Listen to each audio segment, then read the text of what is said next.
más vale tarde que nunca. La familia ve el proceso de concertación como una bandita de estas de hule o de caucho que la pueden estirar hasta que no sabían que existían alternativas. ¿Qué los moviliza a tomar las decisiones? Que el conflicto ya llegó.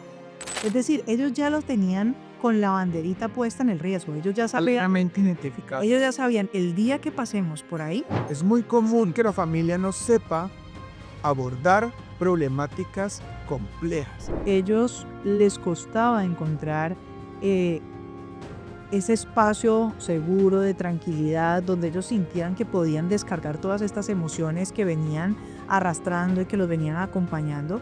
Lastimosamente, a veces el tiempo no perdona y a veces el tiempo nos pasa una factura muy grave.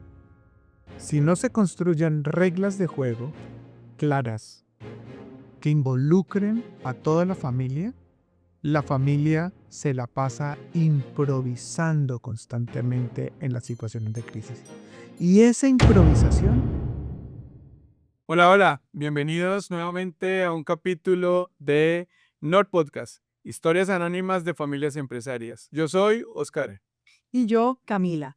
Gracias por acompañarnos un lunes más en estas historias que no le pasan a usted, sino a la familia de un amigo. Bueno, hoy tenemos un tema, Cami, que me gusta muchísimo, porque al final es un tema que siempre estamos discutiendo en Nord Consulting, y es más vale tarde que nunca. Ay, no, a mí no me gusta tanto, me da una tristeza. En realidad me parece que este es uno de los temas más complejos a nivel emocional para las familias, eh, porque cuando hablamos de más vale tarde que nunca, nos referimos a que a veces la herramienta o la concertación de acuerdos o levantar la mano para pedir ayuda llega un poquito tarde y ya el daño está causado para la familia. Sí, nosotros quisimos traer este tema al día de hoy porque es un tema que habíamos pensado en ponerlo en uno de nuestros episodios. Una de las preguntas que más nos hacen cuando las familias llegan a Nord Consulting es ¿cuándo es el momento adecuado donde la familia puede levantar la mano? ¿Cuándo es el momento de hacer un protocolo? ¿Cuándo es el momento de concertar acuerdos? ¿Cuándo no es demasiado tarde hacerlo? Es como si pudieran estirar, yo me imagino esto como la familia ve el proceso de concertación como una bandita de estas de hule o de caucho que la pueden estirar hasta que la bandita ya no puede ceder más Y se revienta. y se puede llegar a reventar. Y creo que eso es lo que les pasa a muchas familias empresarias y es cuándo es el momento de sentarnos realmente en la mesa a concertar unos acuerdos que definan las reglas de continuidad frente a nuestro legado, frente a nuestra familia, frente a la construcción de una capacidad futura. Y ahí es donde creo que las familias se autosabotean un poco. Y creo que eso lo hemos identificado en la mayoría de los procesos que acompañamos frente a decisiones tardías de iniciar un proceso de concertación de acuerdos, porque creen que esto después lo hablamos. Esto más adelante lo resolvemos. Metámoslo debajo De la alfombra. de la alfombra. Ese mugrecito ahí debajo de la alfombra, que eso después vemos qué hacemos con eso, ¿sí? Y es esa acumulación de después, que hace que esa olla pitadora, si vos no le abrís la cosita de la La presión, válvula, estalla. claro. Y por eso hoy queremos contarles la historia de una familia empresaria que lastimosamente llegó tarde a pedir auxilio. Esta es una historia de una familia con una mezcla de dolor, de impotencia, de por qué no actuamos antes, de por qué nos dejamos, si todos éramos conscientes de que teníamos que tomar la decisión de arrancar en algún momento estos procesos de concertación. Tal vez será, Cami, que cuando conocimos esta familia, que ya conocían que existía una herramienta de concertación como un acuerdo de familia, tal vez era que antes no sabían que existían alternativas. ¿Qué es lo que pasa cuando llega una familia de este tipo, cuando sienten estas frustraciones de que tal vez ya es demasiado tarde? Pues yo creo que a esta familia principalmente lo que le pasaba a Oscar es que eran malos gestionando el conflicto. No les gustaba afrontar el conflicto. Esta era una familia que, como para que se hagan una idea, llevaba una década y media, llevaban 15 años consultando firmas, cotizando protocolos, traían a uno, se sentaban con otro, pero siempre después de la propuesta decían, no es urgente. No es Esto el momento. dejémoslo para más adelante. Ahora tenemos otra coyuntura en la empresa. Ahora tenemos esta situación con mi padre o con mi madre, o nos está ocurriendo esto a nivel familiar, o la condición política del país nos hace ponerle atención a otros temas. Nunca era el momento adecuado para empezar. O no hay la caja en la empresa, o estamos demasiado ocupados dentro de los roles que tenemos. Este año es un año que tenemos mucha bonanza y entonces hay que atender el negocio porque el negocio nos está pidiendo capacidades, pero el año donde están Que la tal papa vez las flaca. pasas flacas, pero es que esto es un año difícil, entonces pues hay que ahorrar. Entonces es un poco transversal, ¿cierto? Dar. Sí, ¿cierto? Es un poco como yo puedo jugar con esta pelota un montón de tiempo y pasar una década y media tratando de llegar a sentarse. ¿Qué los motiva a una familia de estas a que se puedan sentar en la mesa? Pues a esta familia puntualmente, y creo que a la mayoría de las familias que después de 15 años o de 5 o 6 consultores que han cotizado este tipo de procesos, ¿qué los moviliza a tomar la decisión? Es que el conflicto ya llegó. Por lo general, cuando ellos llevan toda esta etapa previa, eh, dilatando una decisión tan importante como la concertación, es porque hay temas que los incomodan, es porque hay temas que no quieren conversar, porque los tienen debajo de la alfombra y que saben que son detonantes de conflicto y que lo más cómodo para la familia es no abordarlos. Es la posición más cómoda de, digamos, de caminar a través del conflicto, ¿sí? Sin embargo, también esa comodidad después se termina convirtiendo en una situación de riesgo muy importante para la familia. Y esto fue lo que les pasó a ellos. Ellos eran una familia que tenían una relación relativamente armoniosa porque en realidad no era una relación muy compleja, pero había un par de temas que eran unos generadores de conflicto que todos conocían. Es decir, ellos ya los tenían con la banderita puesta en el riesgo. Altamente identificado. Ellos ya sabían, el día que pasemos por ahí, este riesgo nos va a estallar. Pero lastimosamente les pudo más el miedo a la conversación difícil que realmente a exponerse ante tener una herramienta que les ayudara a gestionarlo. Estás mencionando algo que me gusta mucho y quiero irme un poquitico más atrás para poder entender ese contexto de esta familia. Creo que una de las grandes problemáticas cuando las familias han retrasado tanto esto es quien dentro de la familia se convierte en el escudero, que va a ir a poner el fin, a decir, si no es hoy, ya es demasiado tarde. Y yo creo que ese escudero es difícil de encontrarlo al interior de la familia. Aquí han llegado de todos los lados. Ha llegado el padre, que es el escudero, eh, defensor de la familia, es al final el que toma la rienda de decir, esto ya hay que gestionarlo.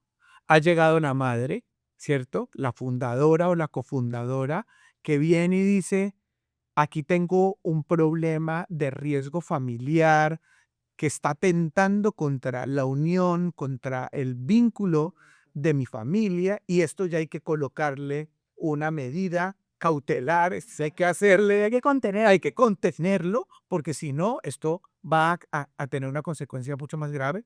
Está también el hijo mayor que todo el mundo dice, venga, usted vaya, que usted es el que conoce estas modernidades, estas herramientas, Bueno, vaya enfrente, vaya cotice, pero también está el hijo que no lo escucha nadie, porque lo hemos tenido, el hijo que no escucha a nadie, es el que está ahí como ¿qué pasa el que desapercibido? pasa desapercibido, pero que es perceptivo frente al conflicto, pero que vives en una realidad inmersa que tal vez es muy ajena a él, que tal vez no está en la empresa familiar, pero que ve el conflicto en la empresa familiar, Que es un poco más objetivo. que es más objetivo Ah, y que ha llegado a nosotros y ve, tenemos esta situación, nadie lo dice, pero creo que es el momento de contenerla.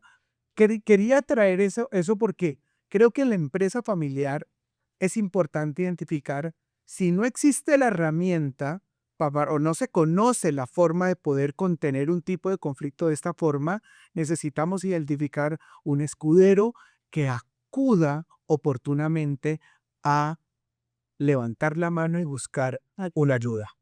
claro, que es el abanderado de salir a buscar la ayuda para la familia. Lo que pasa es que a veces la familia se vuelve tan ciega o está tan inmersa en el conflicto o en la mala dinámica que están teniendo que no se dan cuenta cuándo pedir esa ayuda. Y por eso es que esa ayuda puede llegar muy tarde, ¿sí? Y yo creería, Oscar, que también oyéndote, esto viene muy ligado a, como lo hablamos en todos los capítulos, a temas muy de raíz, a temas muy de la casa, de base.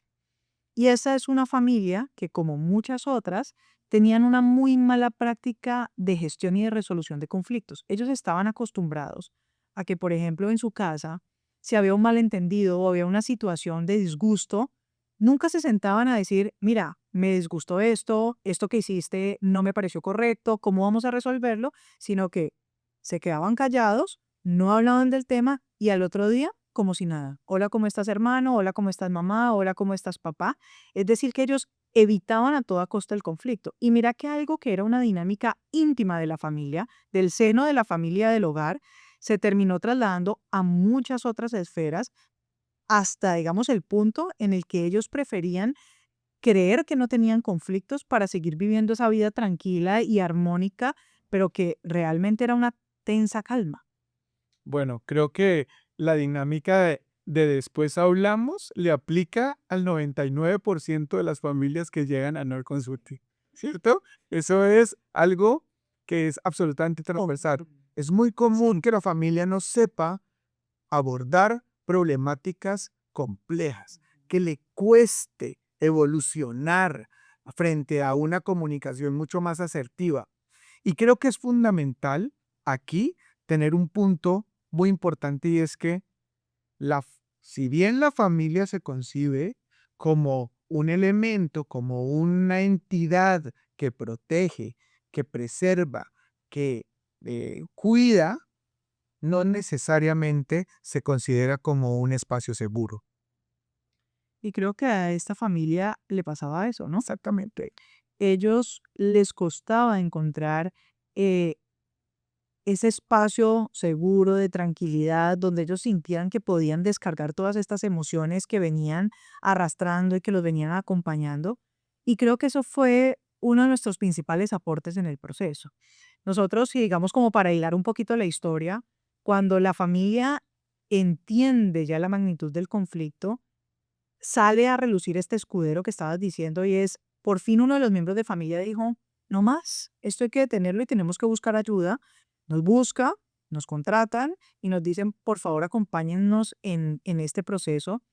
Y uno de nuestros principales aportes fue decir, venga, cuando se conversa en familia, se conversa en un espacio seguro. Tranquilos que cuando nosotros tenemos la oportunidad de aperturarnos, de traer temas difíciles, eso se habla y se gestiona aquí, en este espacio. Y cuando nos paramos de la sala de reuniones y nos paramos de tener la conversación difícil, se iban mucho más drenados, se iban tranquilos y eso todos empezaron a ver cómo en sus relaciones del día a día empezaba como a bajarle un poco a la espuma o a la tensión que había entre ellos.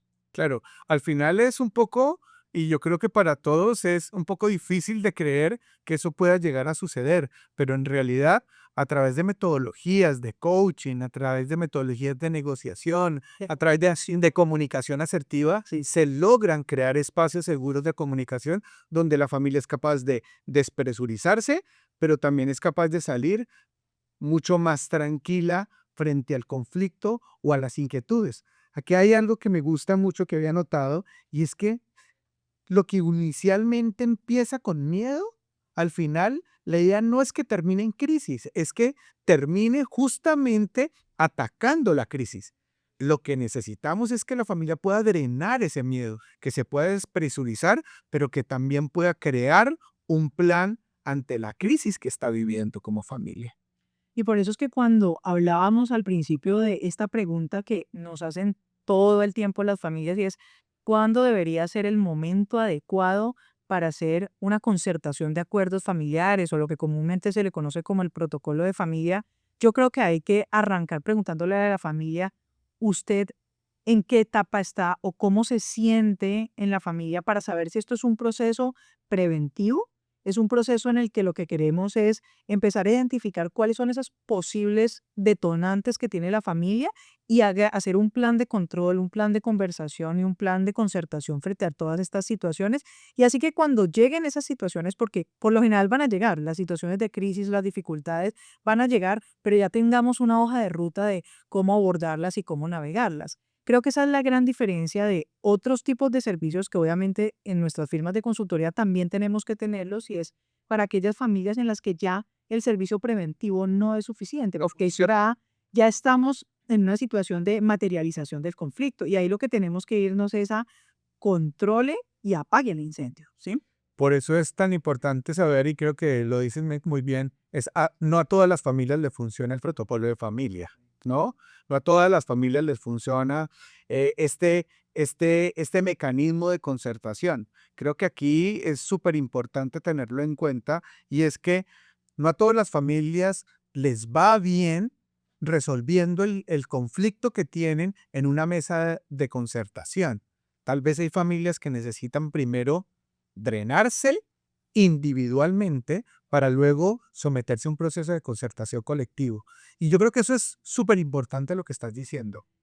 Y precisamente esta familia es un ejemplo de cómo la solución a veces no es una sola, ¿no? Para una familia. Y a veces nosotros como consultores tenemos que sacar la caja de herramientas y empezar a hacer una mezcla de diferentes metodologías, estrategias, ideas para poder resolver una situación compleja de una familia. Y esta familia, antes de poder iniciar cualquier tema de mediación, requirió una atención o una intervención a los individuos de la familia. Porque lastimosamente lo que le había pasado a esta familia era que, como habían esperado 15 años de meter la ropa sucia debajo del tapete, eran tantas las acumulaciones de situaciones no resueltas que cuando el conflicto a esta familia le estalla, ya no estamos hablando de una incomodidad o una desarmonización de la familia, sino que aquí el daño era que la familia no se podía sentar en la mesa. O sea, la familia ya estaba, digamos, con un daño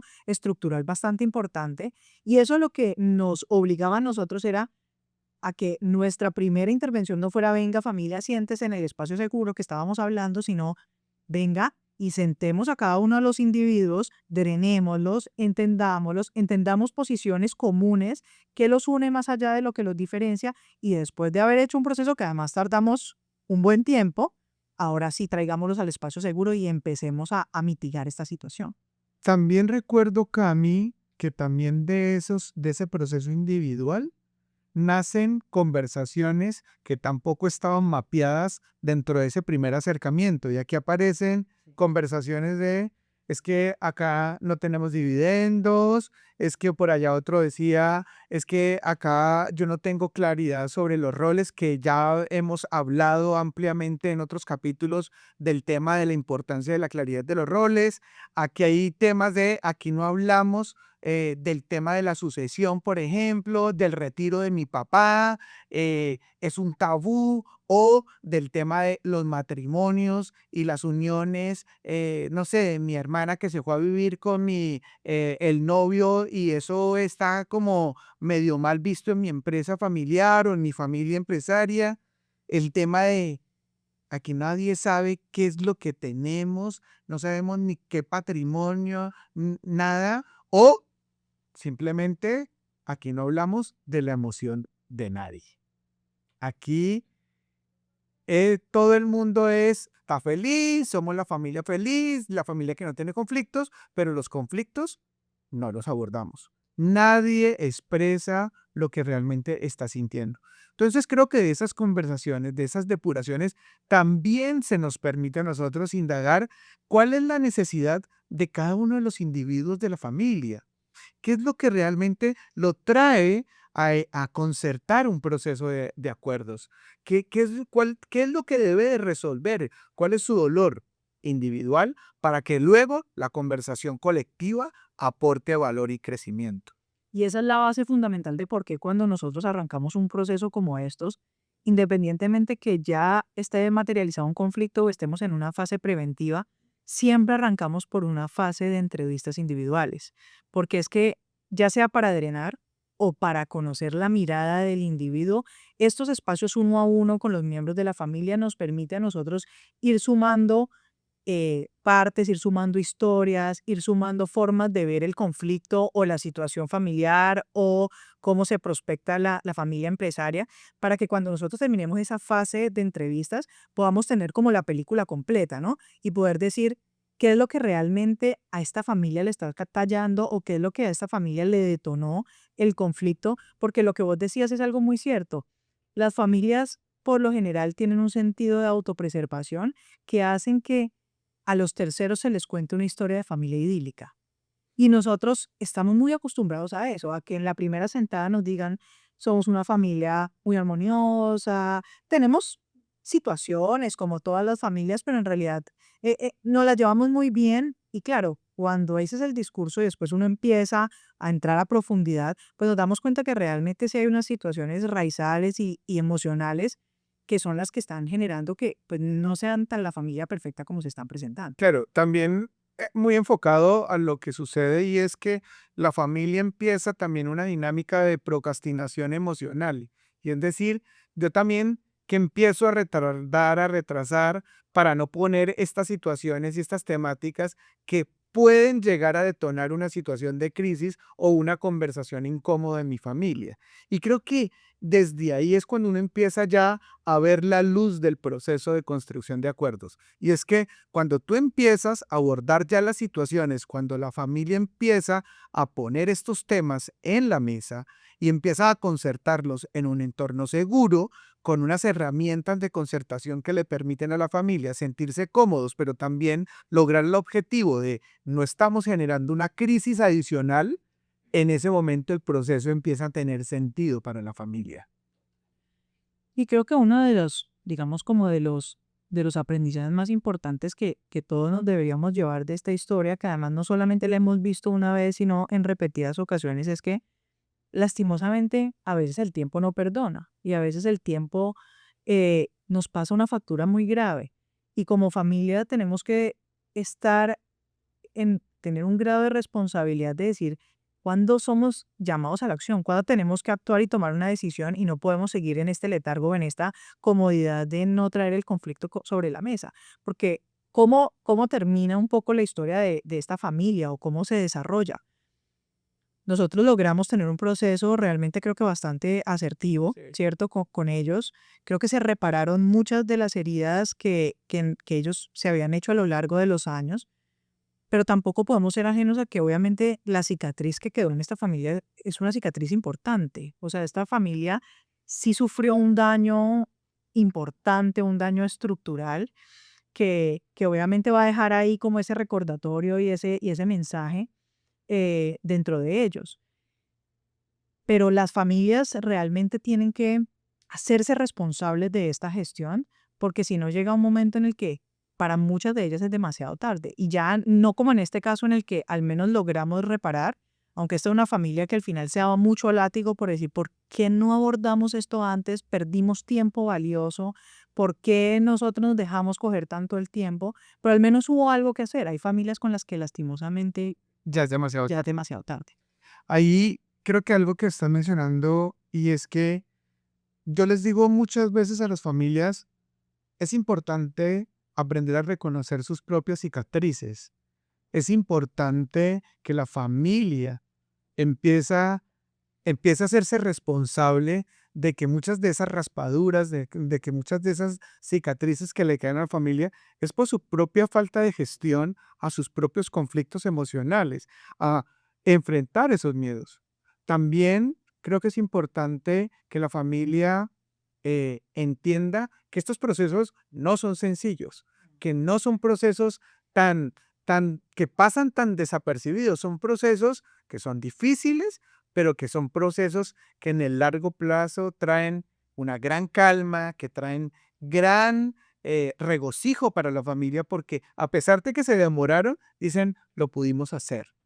Y además que este tipo de procesos les entregan herramientas a las familias que van a poder aplicar en otras situaciones difíciles a lo largo de su historia, que eso es creo que uno de los puntos más importantes de por qué estos procesos tienen que ser vívidos, tienen que ser unos procesos con una metodología interactiva, donde todos los miembros de la familia puedan participar, puedan concertar, porque creo que lo clave del protocolo es que uno con la ayuda de unos moderadores, que en este caso seríamos nosotros, la familia aprende a tener conversaciones difíciles. Y eso, en el caso, digamos, del acompañamiento con esta familia, fue un aprendizaje creo que fundamental, porque no quiere decir que cuando nosotros cerramos el proceso y salimos, la familia va a dejar de tener conversaciones difíciles. Las conversaciones difíciles van a estar a la orden del día para la familia. Siempre va a haber temas complejos para hablar, e incómodos para dirimir. Pero cuando nosotros les decimos y ellos ya empiezan a tener esta satisfacción de ya lo hicimos una vez, o sea, ya abordamos temas complejos y lo logramos y pudimos hacerlo y mantenemos nuestra unión familiar, pues entonces ellos ya saben que van a poder repetir y eso se les vuelve un hito, una victoria para la familia que sienten que ya como que coronaron. Sí, aquí hay algo que es muy importante, Cami, que yo creo que debe de quedar muy claro para las familias que nos escuchan, y es que el protocolo de familia no se hace para evitar los problemas. O sea, uno no construye reglas para que se eviten las situaciones y las conversaciones difíciles. El protocolo lo que hace es que entrega herramientas. Para que cuando lleguen las situaciones difíciles sepamos cómo abordarlas. Exactamente. Y ahora voy a traer un tema para cerrar, recuerda lo que nos pasó recientemente, que la familia nos llama y nos dice, recuerden que ustedes nos hicieron el protocolo, ahora que ya tenemos esta situación difícil, venga, tal vez no está escrito en el protocolo, no está concertado en el protocolo, pero necesitamos un espacio de emergencia para que ustedes nos ayuden a ver opciones, ver salidas, crear opciones de resolución, pero no entraron en el miedo y en la parálisis de no discutir, sino que, por el contrario, encontraron en que la discusión a lo largo del proceso del protocolo se convierte en una herramienta que le soluciona a futuro sus situaciones de crisis. Y es que me hace acordar ahí porque precisamente esta familia con la que hablábamos hace poco, que nos llamaron a acompañarlos en un consejo, ellos nos decían, ¿será que es que debíamos haber previsto esta situación y la deberíamos haber regulado hace 10 años? ¿Por qué se nos escapó? Y nosotros les decíamos, es imposible, es inviable que todos los escenarios posibles que una familia pueda tener de riesgo queden trazados y condensados en un protocolo de familia. Recuerden que lo que se busca con el protocolo es entender que existen herramientas que nos van a permitir que todas esas situaciones complejas que como familia vamos a vivir a lo largo de la vida y de la historia, pues tienen una forma y una metodología de resolverse. Además, que un protocolo se construye desde el amor de la familia, desde el respeto de la familia, para construir un legado de futuro para la organización, Y las nuevas el generaciones. patrimonio y las nuevas generaciones. Correcto. Entonces yo creería, Oscar, que como grandes aprendizajes de esta familia, creo que a veces el tiempo lastimosamente no perdona. Y el no actuar nos puede pasar facturas muy complejas y más cuando estamos hablando de relaciones familiares. Definitivamente, entonces, el tiempo, no sacar el tiempo no es el problema. El problema es que nos llenemos de temor y eso genera una posible crisis, ¿no? Y adicional a eso, también que concertar acuerdos cuando no estamos en un momento de crisis, sino que estamos en una fase preventiva, cuando estamos trabajando sobre escenarios imaginarios, es muchísimo más sencillo y mucho menos doloroso. Entonces yo creería que también tomar una decisión a tiempo, lo que le está evitando realmente a la familia es, si bien le resta incomodidad, pero sí le va a restar dolor, que creo que es algo que la familia debería, por lo cual debería trabajar. Y otra cosa que es importante, y es que Si no se construyen reglas de juego claras que involucren a toda la familia se la pasa improvisando constantemente en las situaciones de crisis. Y esa improvisación sí que destruye, sí que afecta a la familia, sí que afecta la comunicación de la familia, sí que afectan los vínculos genuinos de la familia. Así que familias empresarias que nos escuchan en este capítulo de podcast, recuerden que más vale tarde que nunca y que esperamos que para su familia no sea demasiado tarde. Gracias por acompañarnos en un episodio más de Nord, Historias Anónimas de Familias Empresarias. Los esperamos el próximo lunes a las 8 p.m. en nuestro siguiente episodio.